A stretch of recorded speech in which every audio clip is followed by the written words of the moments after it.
Elon Musk, a visionary entrepreneur, has changed the scope of innovation in rocket design.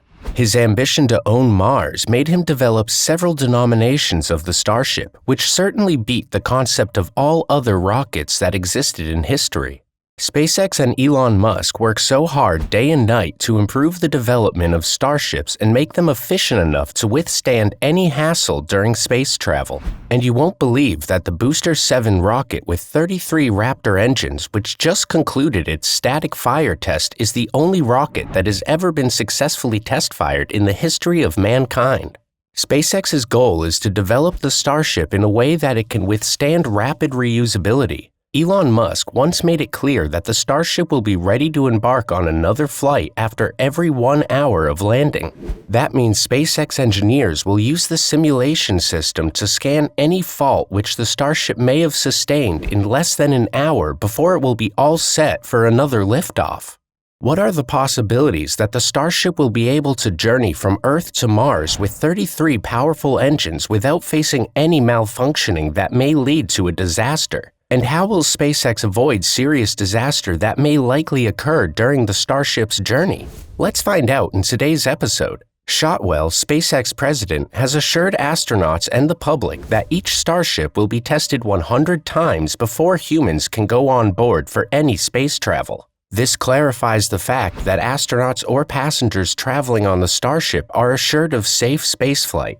Now imagine that the Starship uses 33 powerful Raptor 2 engines because rockets with a large number of engines are designed to generate more thrust and lift heavier payloads into space. But they can be easily damaged. However, they also come with added complexity and higher costs, as each engine must be carefully designed, tested, and integrated into the rocket. Even so, any little errors in engine development will lead to serious disaster that will hamper human life. So SpaceX has to test the Starship and work on it to make sure that 99% of the time, humans on board will experience a safe trip.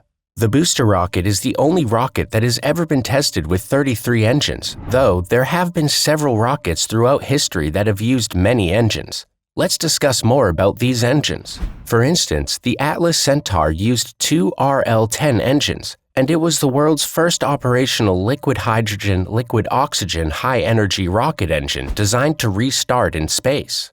Each of the 2 RL-10 engines produces 15,000 pounds of thrust made up the Centaur upper stage used with the Atlas and Titan launch vehicles. A cluster of 6 RL-10 engines is also used to fire the second stage of the Saturn I vehicle. Next is the Saturn V rocket, which uses 10 engines. It was used by NASA during the Apollo program to send astronauts to the moon. The first stage of the Saturn V was powered by 5 F1 engines, while the second stage had 5 J2 engines, making it 10 engines that powered the Saturn V rocket. Another rocket that uses up to 9 engines is the Falcon 9. The rocket is a launch vehicle developed by SpaceX. The first stage of the rocket is powered by 9 Merlin engines, while the second stage is powered by a single Merlin engine, making it 10 engines. The Merlin engine was developed in-house to be capable of producing up to 190,000 pounds of thrust. The Falcon 9 rocket has been used to launch a wide range of payloads into orbit, including communications satellites, cargo resupply missions to the International Space Station, and even crewed missions to space. And it's one of the rockets SpaceX created to be successfully reusable. Next is the New Glenn, a launch vehicle currently being developed by Blue Origin, founded by billionaire Jeff Bezos, who lost the $2.9 billion lunar contract to SpaceX and perhaps felt embarrassed and decided to step down as CEO, hand over to Bob Smith, and went back to his cave. The New Glenn rocket is designed to have the first and second stage.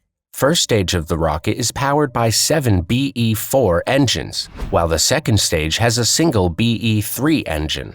The BE-4 engine is a new engine currently under development by Blue Origin, and it is designed to use liquid oxygen and liquefied natural gas as propellants. Another engine worth discussing is the NASA's SLS rocket. The rocket is a heavy-lift vehicle that will pave the way for human exploration beyond Earth's orbit. With its unprecedented power and capabilities, the aim for the SLS development was to send Orion, astronauts, and cargo directly to the moon on a single mission. Offering more payload mass, volume capability, and energy, SLS, one of the world's most powerful rockets, can carry heavy payloads to deep space than any other vehicle, as claimed by NASA. And that makes it possible to fly more types of missions, including human missions to the Moon and Mars, and robotic scientific missions to places like Saturn and Jupiter. Every SLS configuration uses the core stage with 4 RS-25 engines. The first SLS vehicle, called Block 1, can send more than 59,500 pounds of load to orbits and beyond the Moon. But since the rocket hasn't done all these yet, we can't really confirm that the SLS is capable of performing as claimed. The SLS rocket is powered by twin 5-segment solid rocket boosters and 4 RS-25 liquid propellant engines.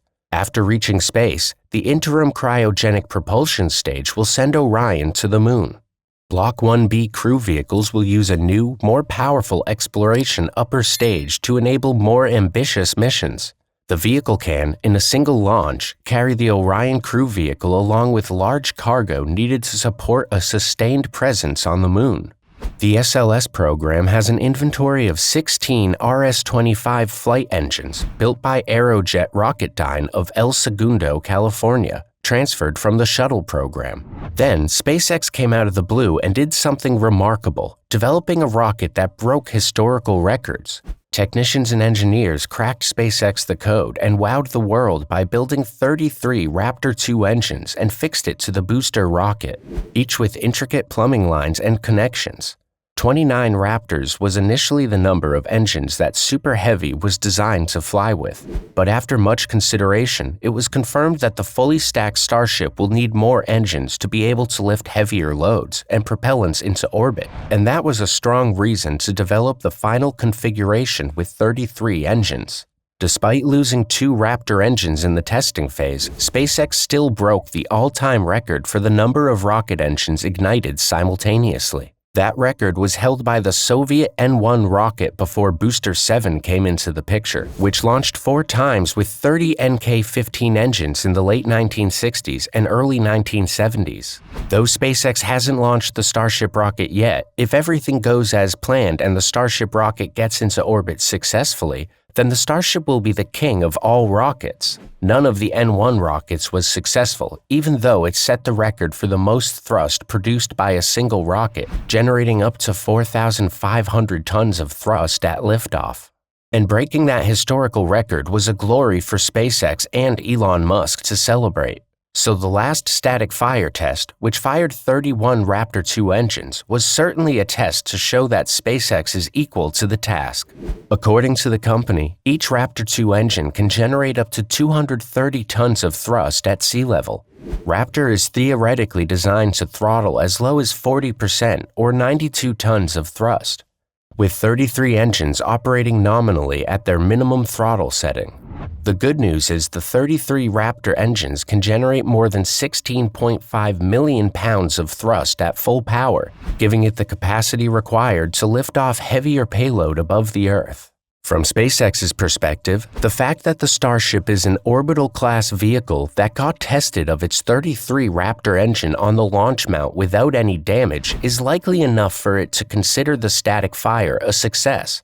But the test was much more than that. SpaceX is currently warming up and preparing the Starship for the first ever orbital flight test of a Starship vehicle, one that will involve the Booster 7 Super Heavy prototype and an upper stage variant called Ship 24. To the company and the public, the Starship is a potentially revolutionary transportation system, one that could make Mars colonization and other ambitious off-Earth feats economically feasible. And again, with the aid of the Starship, Elon Musk will send scientists to planet Mars to study the planet, carry out all testing and experiments possible, and develop it for humans to adapt without any health risk. Do you think the Starship's first test flight will be successful? It is also good news that SpaceX Booster 7 have just completed its longest static fire test duration, breaking record. Just click to know more about this.